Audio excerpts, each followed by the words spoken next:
ও বন্ধুরা, অনেক অপেক্ষা করেছো তো আমি চলে এসেছি। এই দেখো মন্দিরের সামনে, শ্রী স্বামী নারায়ণ মন্দিরের সামনে আমি এখন হাজির। তো আজকে তোমাদের নারায়ণ মন্দিরের চত্বরটা ঘুরে দেখাবো, মন্দিরের ভিতরটা ঘুরে দেখাবো। তো মন্দির কিন্তু সকাল 7:30টায় খুলে যায়, আর দুপুর 12টায় মন্দির বন্ধ হয়ে যায়।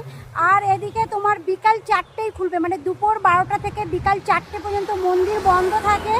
আর তোমার এদিকে রাত 8টায় আবার মন্দির বন্ধ হয়ে যায়, মানে সকাল 7:30টায় খুলে যায়, রাত 8টায় বন্ধ হয়। তার মাঝখানে দুপুর 12টা থেকে 4টে অবধি পুরো বন্ধ থাকে, মন্দিরে ঢোকা যায় না। তো আমি এখন মন্দিরের বাইরে দাঁড়িয়ে আছি, এখন সময় হচ্ছে 2:59, মানে আমাকে 1 ঘন্টা অপেক্ষা করতে হবে। কোনো ব্যাপার নেই, তোমরাও টাইমটা জানা থাকলো তোমাদেরও সুবিধার্থে। আর দেখো আমার পুরো গাছতলা থেকে সময় লেগেছে এই মন্দিরে আসতে 1 ঘন্টা, মানে 45 মিনিট লেগেছে। তোমার হচ্ছে আমার মানে গাছতলা থেকে 15 মিনিট লেগেছে আমার কি বলে ওই ফাঁড়ি, আর ফাঁড়ি থেকে 45 মিনিট লেগেছে মন্দির আসতে। তো আমার তো ভীষণ আনন্দ লাগছে, তোমাদের অপেক্ষায় রেখেছিলাম কি দেখাবো। এই যে মন্দিরটা দেখাবো তোমাদের, আর মন্দিরের ভিতরটা অসাধারণ। আমি এর আগে একবার এসেছি, কিন্তু তোমাদের সঙ্গে তো তোমাদেরকে দেখানো হয়নি, তো আজকে কিন্তু দেখাবো।